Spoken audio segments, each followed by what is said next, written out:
Hello, fellow word lovers. Welcome back to Pocket of Poetry. My name is Olivia, and today I'm going to be talking about 10 books that I for sure want to read this year in 2021.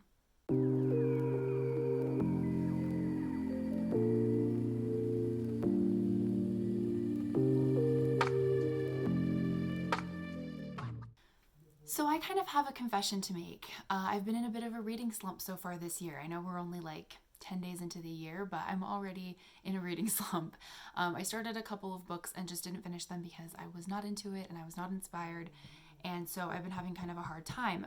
But luckily, making this list has re-inspired me, and now I'm super excited to get back into reading. And obviously, I want to read more than 10 books this year, but this is just 10 books that I definitely want to make sure that I get to at some point in the year.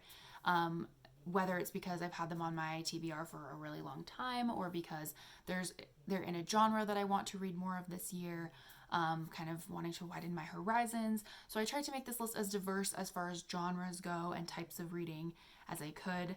I don't have any of these physical copies of any of these books yet. I'm hoping to get them very soon, but as of right now, I don't have any. So I'm just going to go ahead and jump into the list.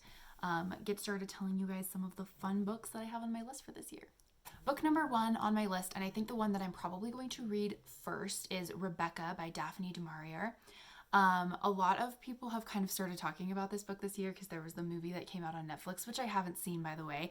I actually started reading Rebecca back in like October, November of 2020, but I had borrowed it on Kindle from my library and my phone broke while I had it, so I wasn't able to finish it because my phone was broken during the time that I had it from the library, and there's like a super long wait time on that book because it's very popular. So anyway, I'm going to just buy it because I had already started reading it and I already know for sure that I'm going to like it. If you don't know, Rebecca is a historical novel set in, I believe it's like the early turn of the century, 1900s. And it's about a young girl who actually is not named throughout the book, which I'm a name lover, so it really bothers me that she doesn't have a name. But anyway, it's about this young woman she's like this poor companion to a society woman. She goes to Monte Carlo on vacation with her employer, and she ends up meeting this rich older gentleman whose wife has recently passed away. And the two of them kind of end up forming this connection and this friendship, and by the end of it, he ends up proposing to her, and he takes her back to live with him in his grand manor. That far into the book, I got to the point where she gets married and she's living with the guy, but she hasn't yet, like, none of the really sus stuff had happened yet. So anyway, but I've heard that it's really good. It's really suspenseful. There's lots of twists and turns in the plot. So it's definitely one that I want to read this year. The next book that I would like to read in 2021 is 1984 by George Orwell.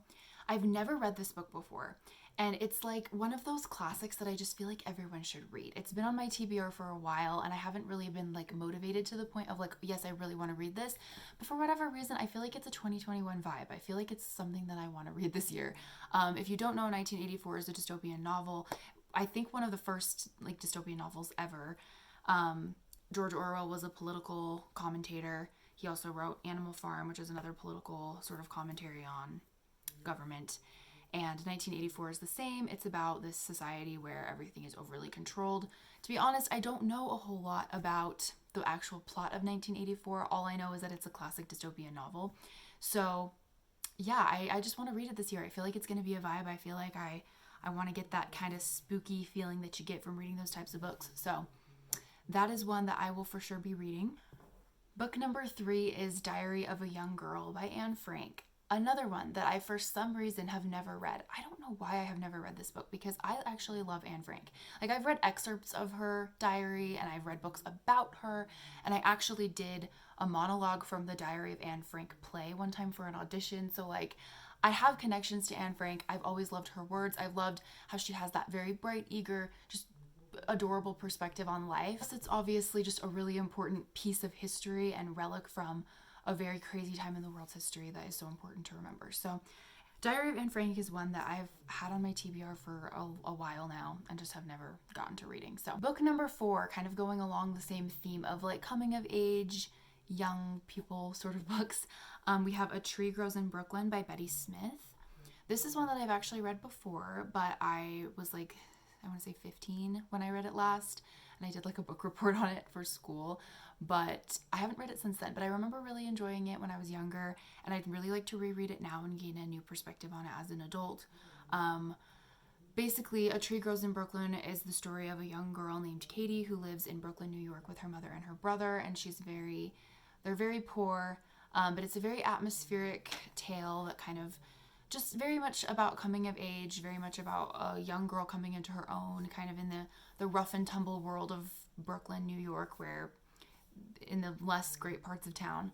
So she's kind of in this interesting environment, and the writing, I remember the writing being super atmospheric and just very like it just brings you into the story really vividly, and the characters were really vivid, and just the things that they go through are very true to life and just very poignant and thought-provoking in that way. So I would really like to reread this book and kind of readjust my thoughts on it now, like 5 or 6 years after the first time I read it. Number 5 is one that I have seen recommended a ton on BookTube, actually.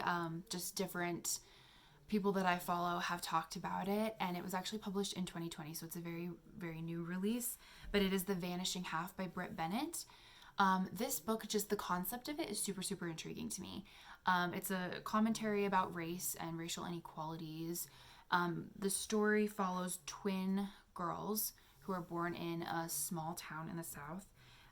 They're both black, but one of them has much paler skin, I believe.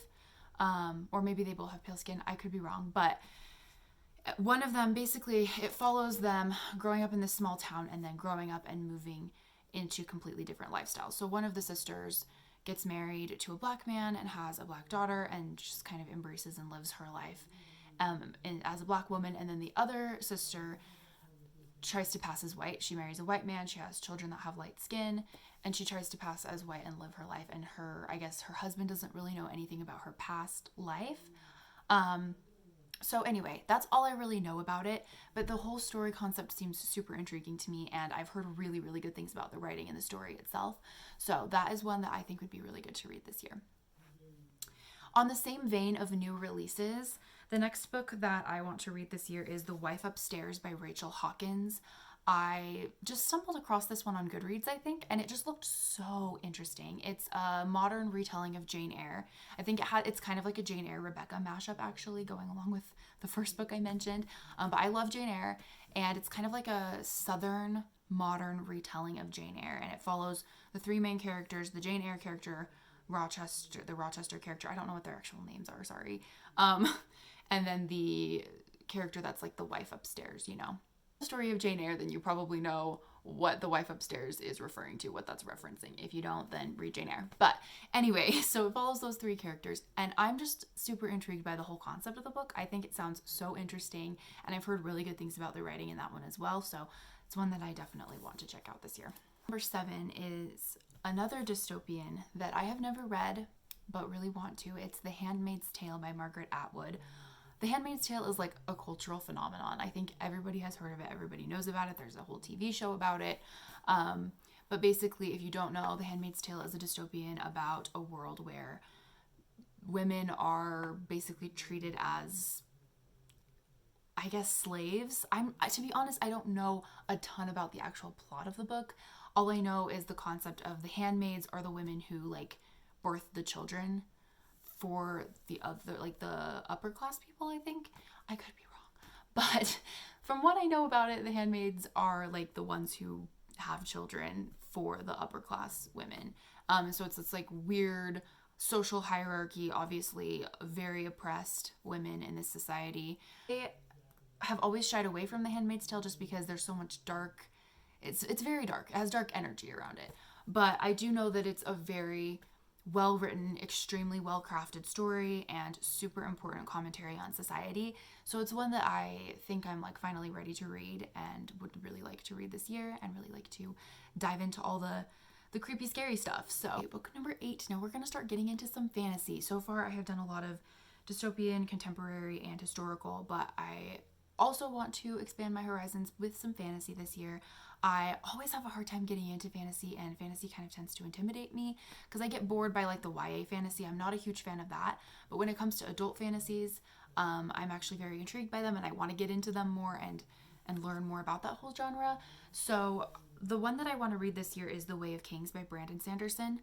I've only read 2 Brandon Sanderson books in my lifetime. I know so many people who love him and are obsessed with him, are huge fans. He's like the king of fantasy, basically. He's an incredible world builder. He creates these intricate magic systems and governments, and there's lots of political intrigue in his books. And he's just an incredible writer. Like, I've only ever read 2 Brandon Sanderson. I read Elantris and I read Warbreaker, both in 2019.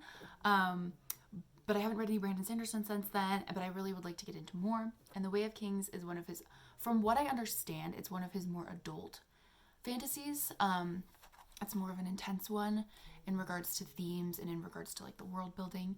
So I really want to read that series. It's the one that intrigues me the most out of all the series of his. So I want to at least get started with the first book this year. I'll for sure update you all on how that goes, because like I said, I get intimidated by these crazy adult fantasy books, but I really do want to read them and get more into Brandon Sanderson's amazing writing and amazing worlds. Book number 9 is another fantasy, Six of Crows by Leigh Bardugo. So this is like, I feel like everybody talks about Leigh Bardugo on BookTube, but she's like such a popular author. My husband and I actually read the Grisha trilogy, it's back there, for the first time this year.